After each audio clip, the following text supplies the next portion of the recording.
été décision prise au dernier moment et assez excitant pour le coup. Je trouve que c'est une aventure et justement je sais pas du tout où je vais. C'est quelque chose que j'aime bien parce que les personnes avec qui j'y vais, c'est ça qui compte. Je m'étais même pas trop posé la question de quand est-ce que j'allais vouloir un enfant et comment j'allais le concilier avec ma carrière. Et en fait les années passent, je me régale toujours en snowboard, j'ai l'impression que j'ai encore des choses à faire et mon conjoint me dit peut-être qu'on pourrait faire un bébé. Et au moment où il m'en parle, oui c'est très clair pour moi, c'est vrai qu'on est prêt, on en a l'envie.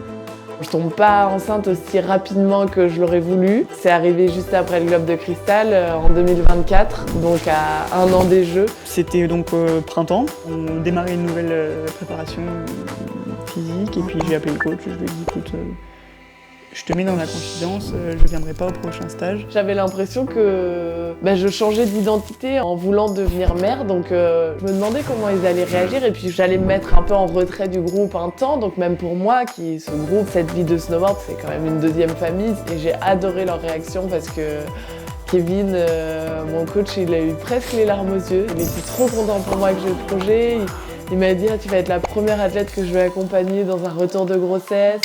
Et en fait, de les sentir autant avec moi et surtout de sentir qu'ils allaient croire en mon retour aussi. Et ça m'a vraiment rassurée. Les personnes que j'ai appelées, ils étaient, concernant le staff, ils étaient à la fois une bonne nouvelle et en même temps, qu'est-ce qu'elle nous fait là encore? Tu vois, un peu, mais du coup, tu arrêtes, tu continues. Déjà, non, je continue, je fais juste une pause de maternité, quoi. Tu vois, comme toute femme peut mener 2 projets de fou.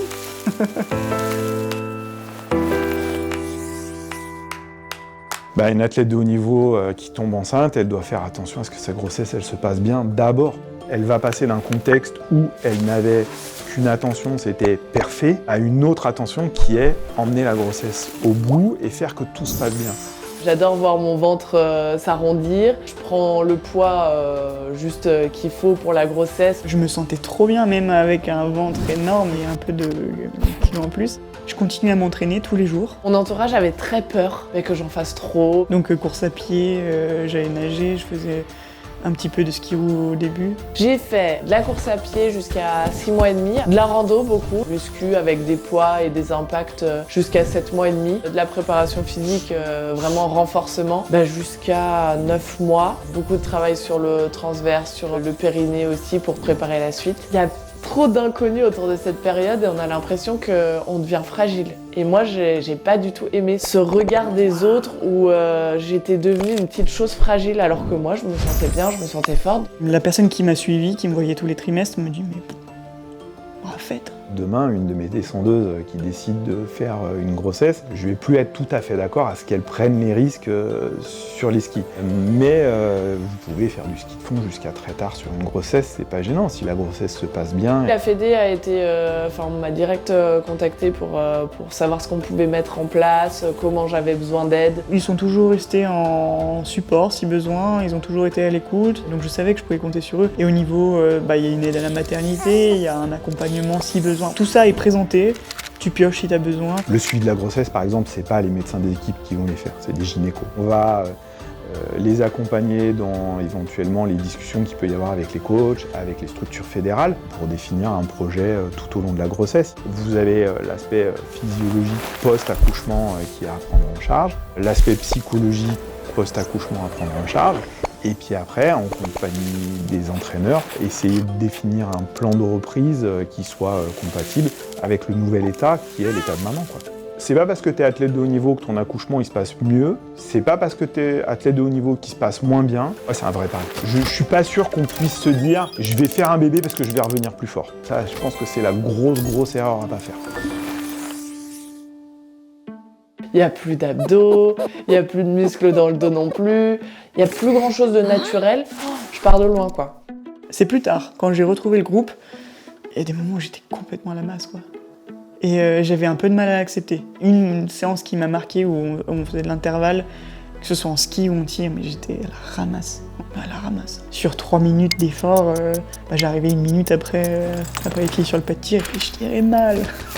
2 mois et demi après, je reprends la Coupe du Monde avec beaucoup d'envie. J'ai allaité le petit 10 minutes avant de prendre le départ de la finale, dans la cahute du départ avec les autres athlètes, en tenue de course. Enfin, c'était assez magique comme moment au final. Ça reste assez abstrait pendant la grossesse, notre organisation, mais en tout cas, on a déjà beaucoup d'échanges avec la Fédé, avec mes coachs, avec l'Agence nationale du sport aussi, qui permet une aide aux mamans athlètes, et on trouve rapidement des solutions déjà avec le coach qui dit bien sûr tu pourras venir avec le bébé, bien sûr on mettra tout en place pour que tu aies un équilibre vie pro, vie perso. Je voulais pas que ça gêne les autres athlètes.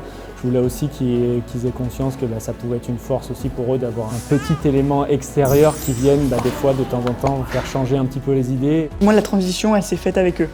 Donc eux, c'est Julien et Com, et ma famille aussi proche. C'était en accord avec la Fédé, de reprendre avec ma famille, principalement parce que j'allaitais Com jusqu'à ces 6 mois.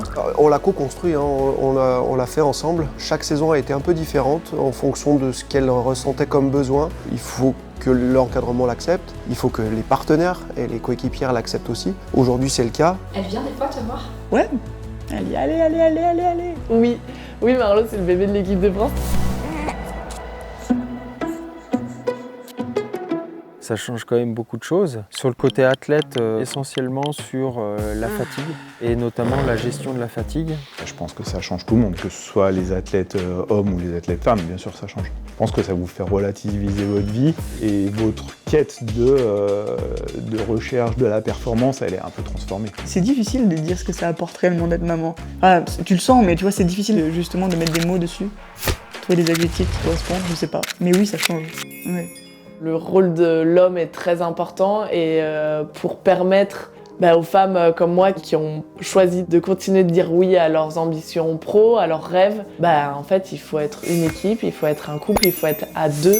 Ça nécessite un peu de projection, d'organisation, et moi j'ai la chance d'avoir un binôme qui réfléchit pour 2, 3, 4 et sur du très long terme. Donc ça m'a peut-être empêché de taper le mur.